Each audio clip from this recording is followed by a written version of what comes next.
Saudamos a toda a igreja com a paz do Senhor. Louvamos a Deus, meus amados irmãos, pela oportunidade de estarmos aqui para dialogar com os irmãos, falar a palavra de Deus com os amigos e amigas que nos ouvem, tanto de forma presencial como remota. Agradecemos a confiança do nosso pastor e nos sentimos, de certa forma, pressionados, pela tanta coisa que ouvimos hoje e ao longo desses dias, coisas belas da parte de Deus, e rogamos da igreja oração a fim de que o Senhor tenha misericórdia de nós, que possamos trazer aqui uma palavra simples, objetiva, muito obrigado, querido, direta para o coração dos servos do Senhor e daqueles que nos ouvem também precisam ouvir falar de Jesus. Eu tinha preparado durante a semana uma palavra e meditei nesta palavra e hoje ouvi a confirmação aqui de manhã, falando, o nosso pastor Elmi falando sobre o arrebatamento, uma realidade urgente, da qual muitas vezes nós não nos apercebemos, mas que está às portas. E eu queria tangenciar esse tema lendo Hebreus capítulo 11, versículo 13, é um tema muito interessante, quisera eu ter cabedal para poder mergulhar nele, irmãos, também muito profundo, O texto bíblico diz assim: todos estes morreram na fé, sem terem recebido as promessas, mas vendo-as de longe, e crendo-as, e abraçando-as, confessaram que eram estrangeiros e peregrinos na terra. É um texto que ladeia 40 versículos num só capítulo, que tem uma temática do início ao fim. Os heróis da fé, a galeria dos heróis da fé. Se você já teve a oportunidade de ler esse texto, certamente o seu coração se aqueceu, porque você viu gente como você, como eu, como nós, que anda nessa terra, que somos seres humanos, sujeitos às nossas falhas, mas que temos a oportunidade de crer no Senhor, de esperar suas promessas e de perceber o quanto são reais para nós, não apenas aquelas que se cumprem hoje, dentro das nossas urgências, daquilo que precisamos, das nossas necessidades materiais, mas aquelas que se cumprem diante das nossas necessidades espirituais e que apontam para a realidade escatológica. Esses 40 versículos do capítulo 11, eles mencionam nominalmente 16 pessoas, além de 2 pessoas que são faladas de forma subliminar, que são Arão, ou Arão, como queiram pronunciar, e Joquebede, os pais de Moisés, que pela fé o esconderam diante do edito do faraó que mandava matar todas as crianças. Também é mencionado ali o povo de Israel de forma geral e, por fim, os profetas como arautos de Deus. Então há um conjunto de pessoas.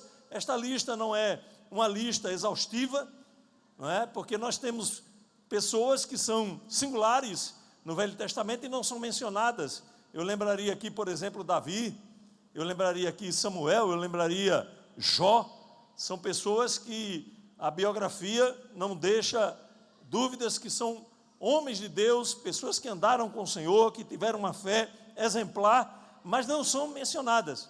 E curiosamente, são mencionadas diretamente 2 mulheres, Sara e Raabe.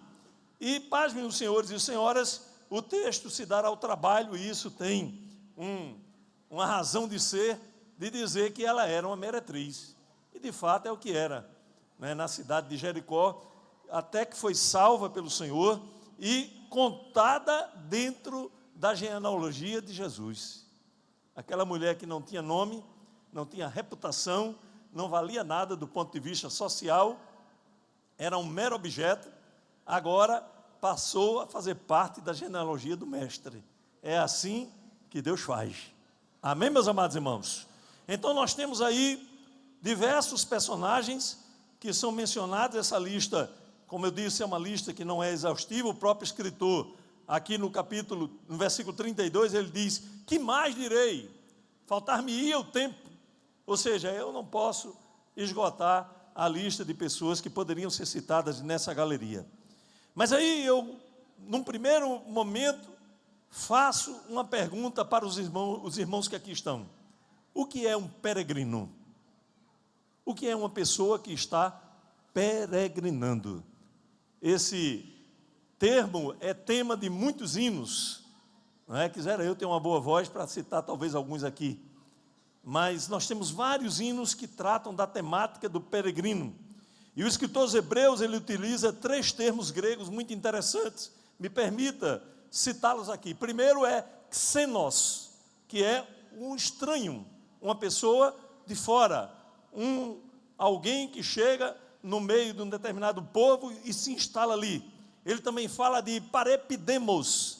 Parepidemos é o peregrino propriamente dito. E paróikos. Paróikos é aquele que está do lado de fora da casa.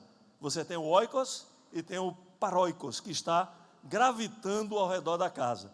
Todos esses termos apontam para alguém que está em terra estranha, indo de um lugar para o outro. É uma pessoa que está apenas compondo aquela paisagem, mas não faz parte diretamente dela. Convive com aquela sociedade, mas está em eventual tensão. É uma pessoa que está incomodada com a realidade que vive. Quem é um peregrino está instalado na terra, mas o coração está em outro lugar. O peregrino é aquele que muitas vezes se incomoda com as suas próprias ânsias. É alguém que olha para um lado e olha para o outro e diz assim: não sou deste mundo, aqui não é o meu lugar. E esse peregrino, meus amados irmãos, tem uma das imagens mais interessantes e vívidas no livro de Êxodo, capítulo 12, versículo 1, quando Deus tirou o seu povo do Egito, massacrou todos os deuses egípcios, e na última ordem que Deus deu para que o povo saísse dali, deu que o povo comesse a Páscoa, e eles deveriam tostar um cordeiro, para que a família se alimentasse. E Deus deu a seguinte ordem, ele disse assim, capítulo 12, versículo 11, assim, pois, o comereis, lombos cingidos, sapatos nos pés, vosso cajado na mão, comereis apressadamente. Essa é a Páscoa do Senhor. Veja que aquele povo estava fazendo uma das coisas mais corriqueiras da vida, comer.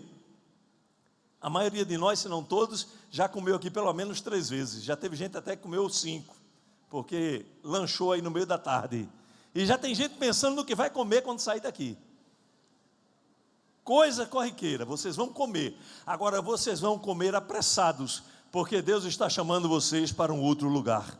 O povo saiu em direção à terra prometida.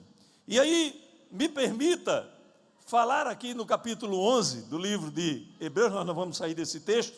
Se você quiser, pode manter a sua Bíblia aberta.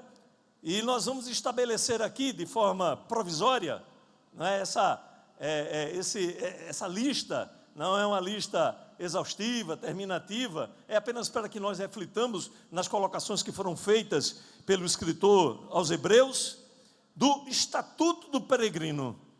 E eu anotei 5 coisas para que o peregrino possa prestar atenção.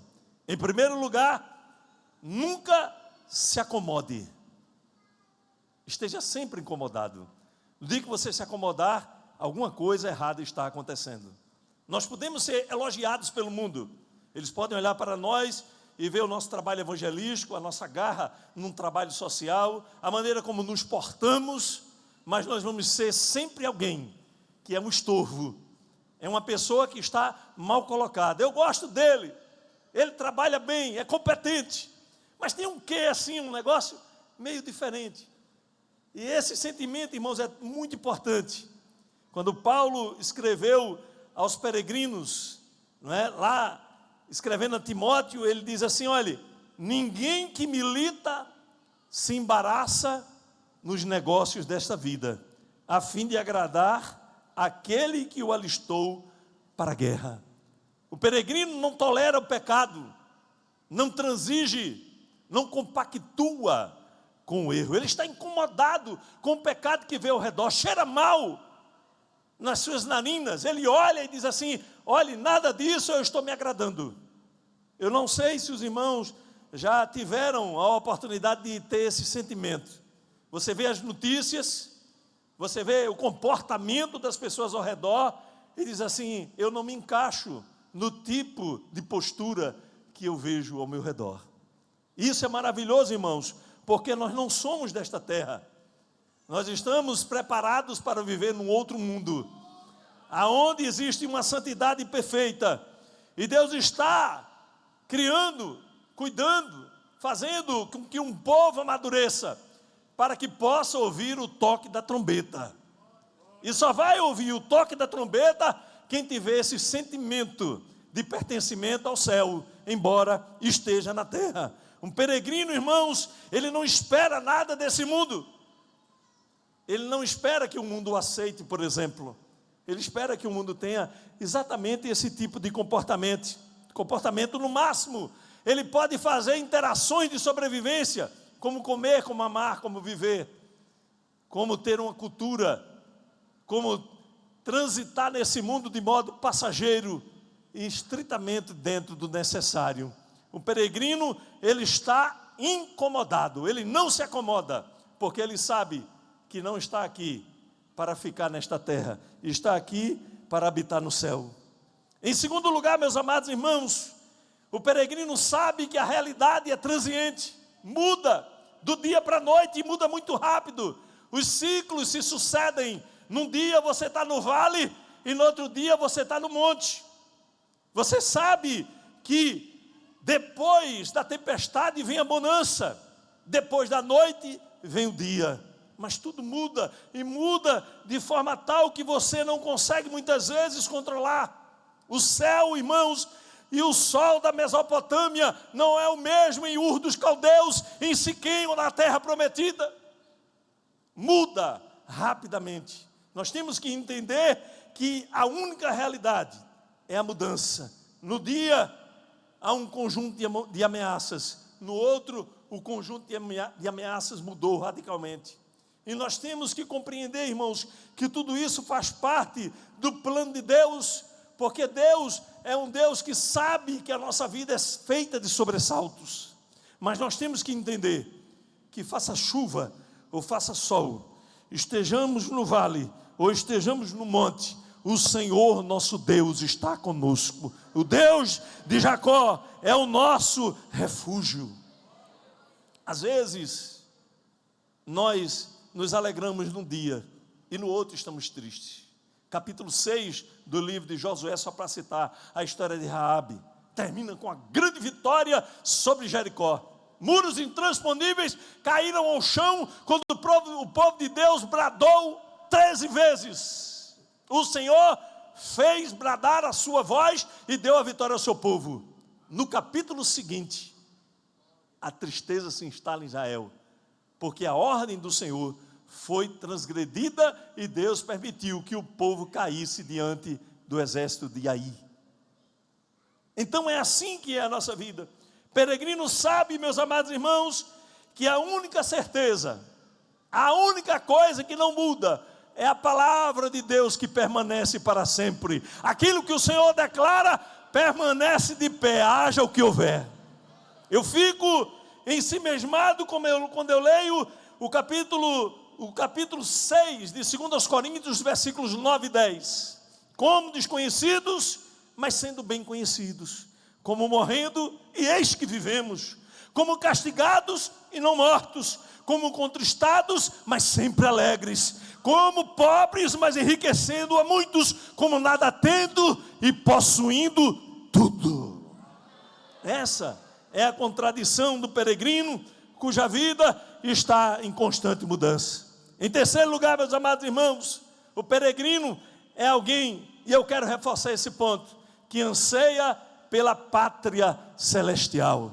A palavra de Deus diz que Abraão era um homem que vivia numa cidade chamada Ur dos Caldeus. 3.000 anos antes de Cristo, essa cidade era uma cidade florescente com milhares de pessoas, que havia descoberto, por exemplo, entre várias outras iniciativas, a escrita cuneiforme, um dos primeiros meios bem-sucedidos de transmissão do pensamento.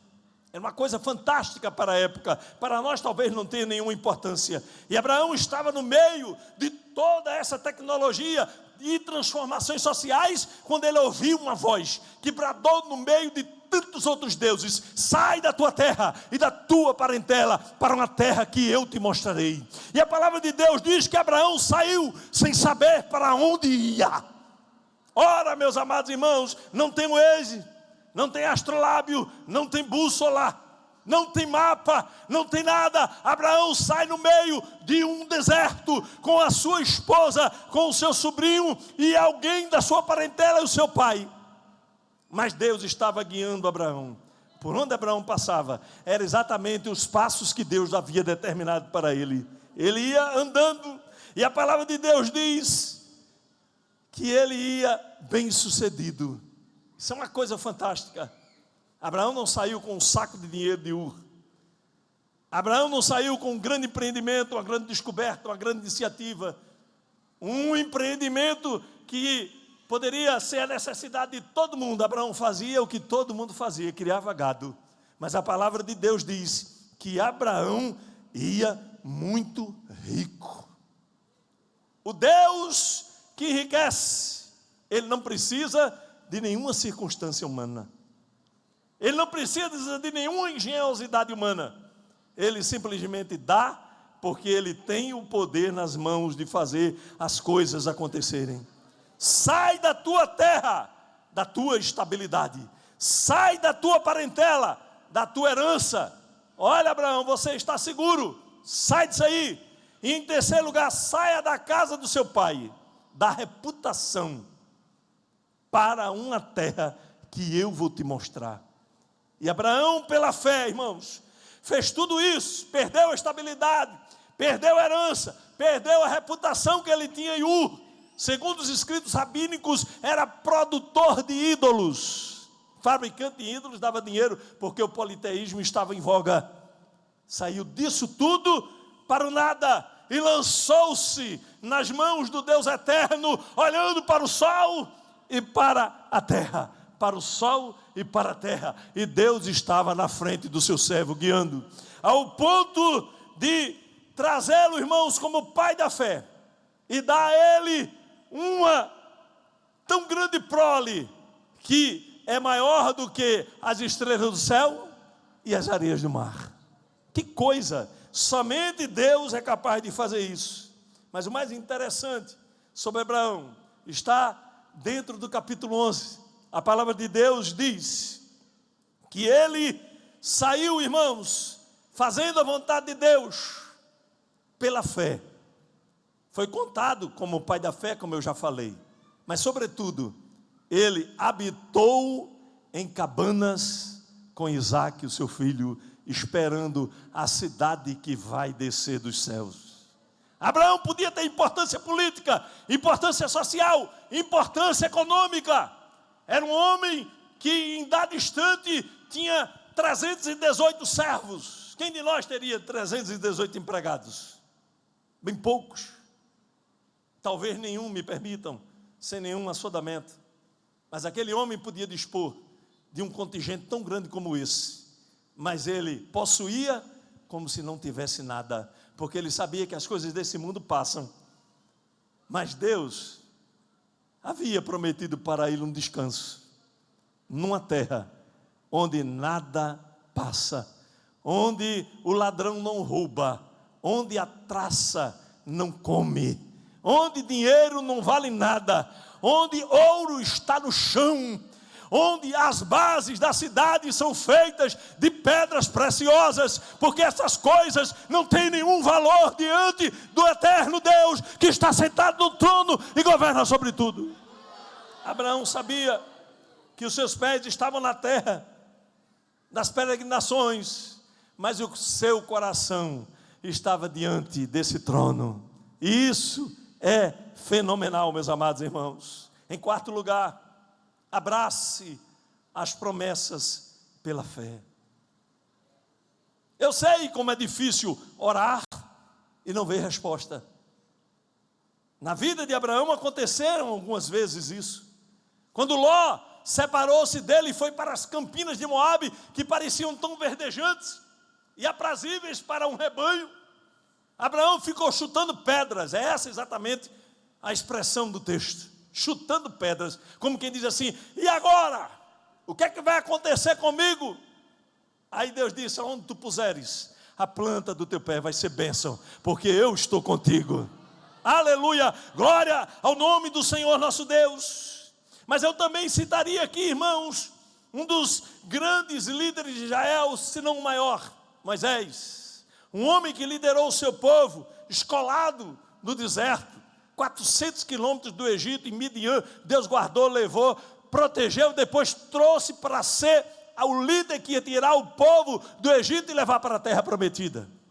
40 anos no deserto, 40 anos na corte e 40 anos levando o povo para a terra prometida. Era um homem que tinha toda a experiência possível e foi hoje, e é hoje, melhor dizendo, reverenciado pelas 3 maiores religiões monoteístas do mundo: o cristianismo, o judaísmo e o islamismo. Todos reverenciam Abraão.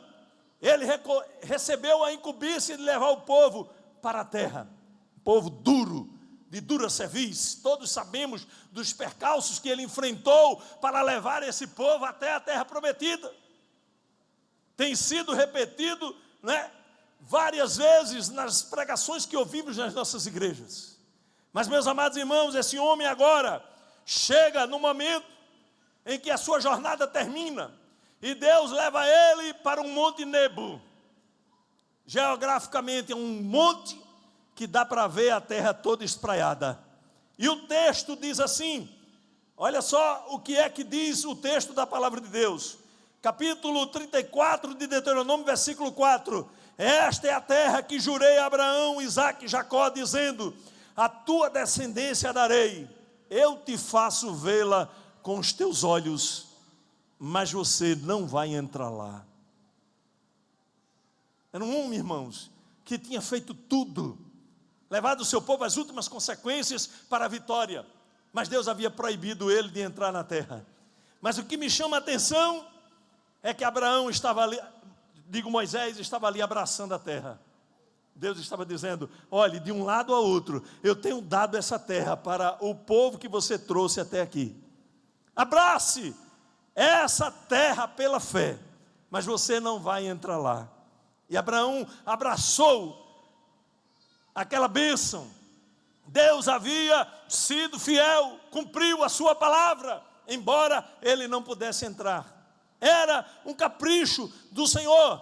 E ali Deus o matou e escondeu o seu corpo, para que ele nunca, jamais pudesse ser adorado. Um povo tendente à idolatria fatalmente pegaria o seu corpo e tornaria um objeto de culto. Mas Deus o escondeu, de forma a que ninguém nunca descobriu onde Moisés foi sepultado por Deus. Mas esse homem, irmãos, ele tem esse mérito de abraçar as promessas. É um homem que não tinha nada, não tinha nenhum exército, só tinha gente. Mas ele disse: nós vamos conquistar a terra. Por vezes, o que o peregrino precisa é abraçar as coisas pela fé, e a fé não se vê, não se toca, não se baseia naquilo que nós esperamos, não pode ser colocada no tubo de ensaio, não pode ser analisada no ensaio científico. A fé é simplesmente um salto no escuro, você salta nas mãos de Deus. Aonde vai chegar? Como vai ser? Nós somos dados a essas análises, nós gostamos de saber como vai acontecer, como vai ser. Quando Jesus falou para Nicodemos, dizendo que ele deveria nascer de novo, como pode ser isso?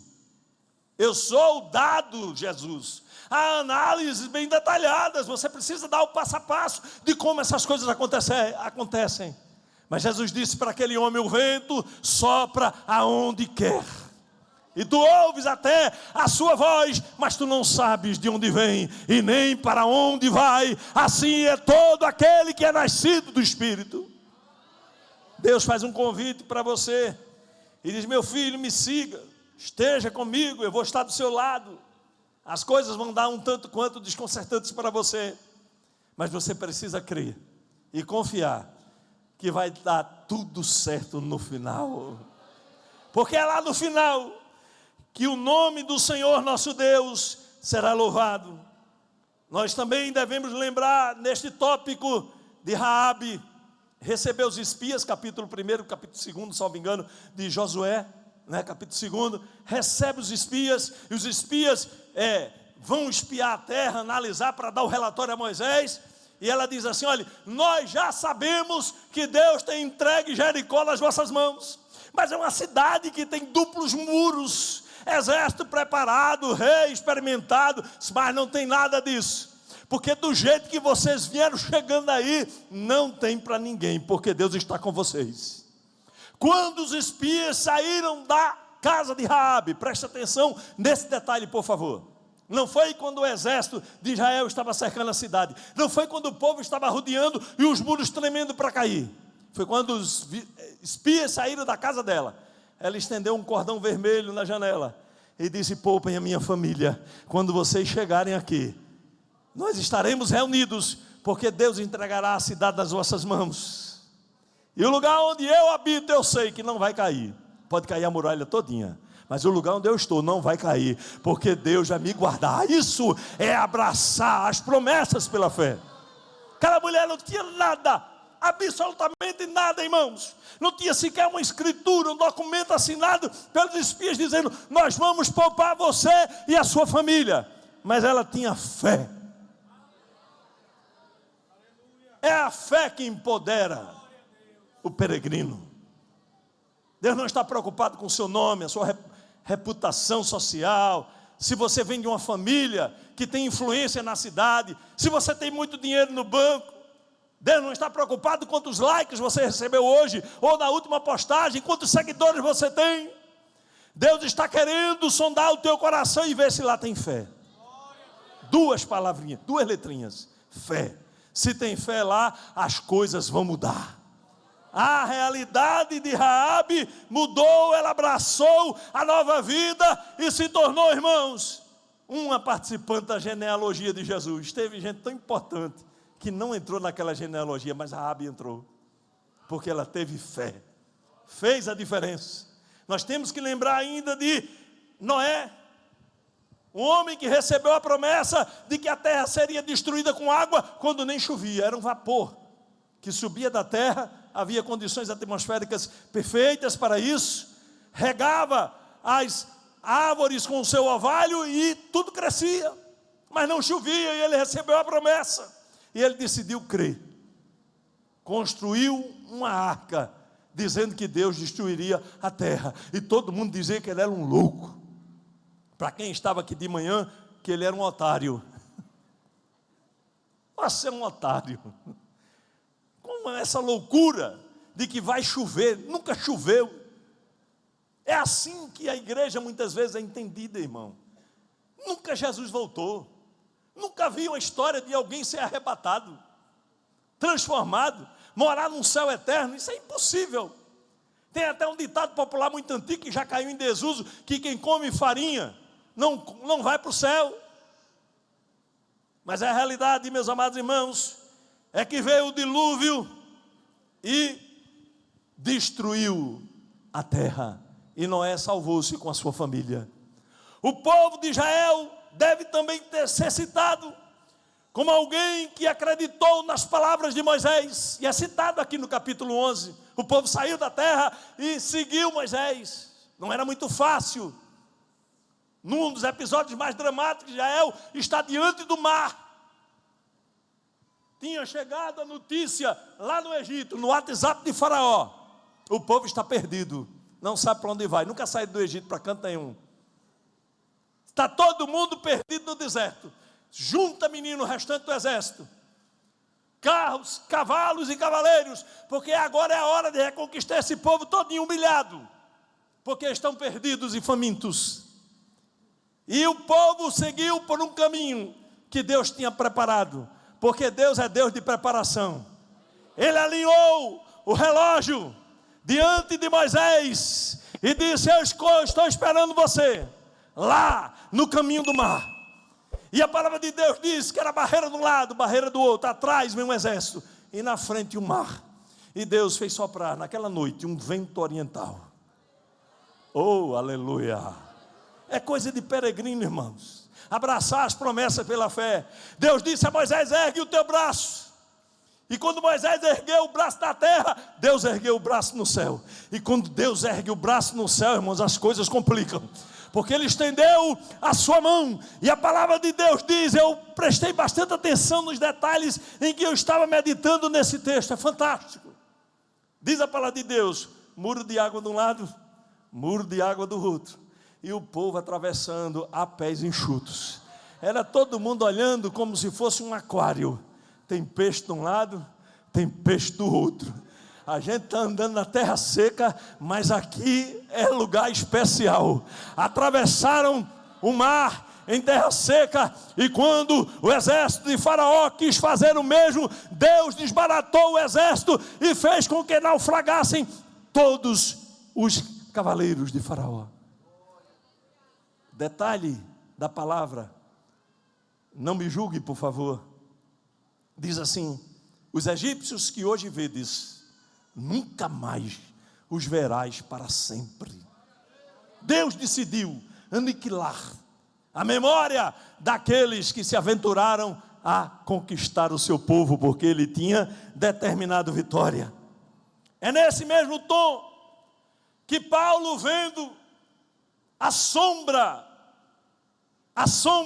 aleluia, da espada que cortaria o seu pescoço, bradou: eu sei em quem tenho crido. Mata, corta o pescoço, condena, mas a alma está atada no molho dos que vivem para Deus. O peregrino abraça as promessas pela fé, porque ele sabe que diante de Deus, irmãos, as promessas já são realidade. Para nós é sonho, a gente está esperando. Será? Hoje eu estava conversando com a minha esposa numa determinada situação em que a gente está orando, e ela dizia: é razoável, irmãos, eu também digo isso, será que pode acontecer? Mas enquanto você sonha, diante de Deus, as suas promessas já são verdade, porque Deus já está lá, irmãos. Deus já está no amanhã. Eu estou preocupado com o que vai acontecer na segunda-feira, o nosso pastor está preocupado com o que vai acontecer esse mês, mas Deus já está lá. Tudo, absolutamente tudo está no controle poderoso das suas mãos. Peregrino abraça as maneiras, as promessas pela fé, porque ele sabe, meus amados irmãos, que vão ser verdade. Ó Senhor, eu já posso abraçar as promessas que Tu me tens feito pela fé. Será que você pode fazer isso nessa noite? Aquilo pelo que você ora,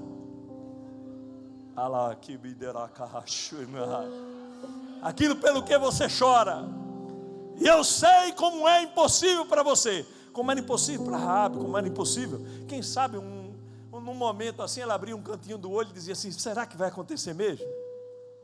Até que Deus fez. Creia, nesta noite, abrace as promessas de Deus na tua vida. Veja já de longe, crendo, porque podem acontecer. O nosso Deus é fiel e poderoso para fazer, irmãos. Nós temos que confiar no Deus a quem servimos, ou então nós estamos perdendo tempo aqui.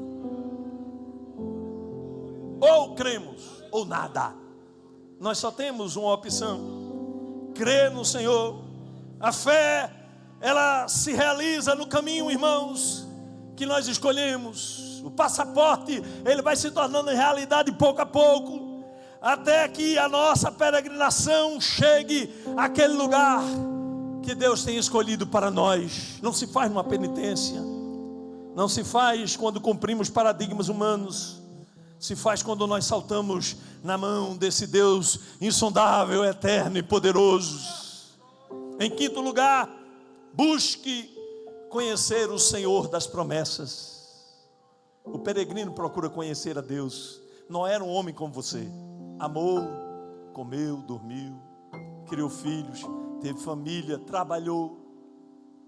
Mas esse homem tinha diferenciais diante de Deus, e Deus decidiu guardá-lo diante daquela catástrofe.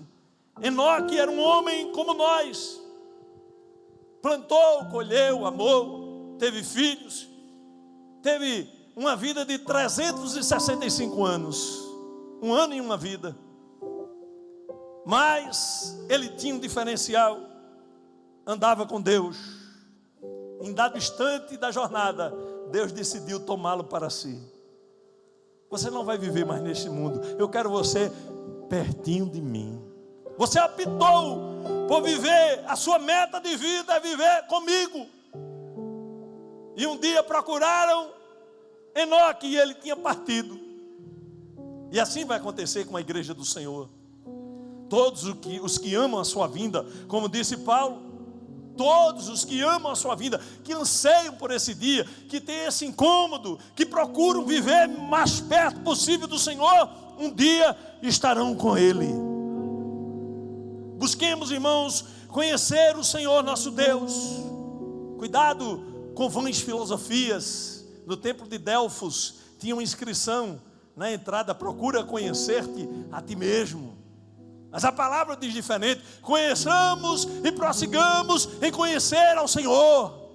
O que é que diz lá em Jeremias, né? Assim diz o Senhor: não se glorie o sábio na sua sabedoria, nem se glorie o forte na sua força, não se glorie o rico nas suas riquezas, mas o que se gloriar, glorie-se nisto, em me entender, em me conhecer e saber que eu sou o Senhor, que faço beneficência, juízo e justiça na terra, porque dessas coisas me agrado, diz o Senhor. Conheçamos o Senhor nosso Deus. Esses heróis partiram, e eu concluo aqui: morreram na fé. O texto é bem lacônico, né? Todos morreram na fé, mas não morreram para Deus. A fé não morreu. O texto é tão tremendo que em dado instante, falando do segundo filho de Abel, filho de Adão, diz que depois de morto ele ainda fala. Veja que coisa. É que as obras, a fé daquele homem ultrapassa os anos e os tempos e os séculos. Hoje nós ouvimos falar de homens e mulheres aqui, rapidamente, de forma sintética, superficial, cujo exemplo atravessou o tempo. Nós temos pessoas tão importantes, talvez mais do que eles, tiveram tanto poder, sentaram em tronos, tiveram súditos e deram ordens que eram cumpridas como se fossem a última palavra. Mas essas pessoas não chegarão diante de Deus como eles. Nenhum faraó, me permita aqui ser bem genérico, vai chegar diante do Senhor e dizer: eu te servi. Mas aquele cego que estava no caminho de Jesus e disse: Senhor, tem misericórdia de mim, vai chegar no céu vivo, salvo e vendo. Vai ser recebido como rei.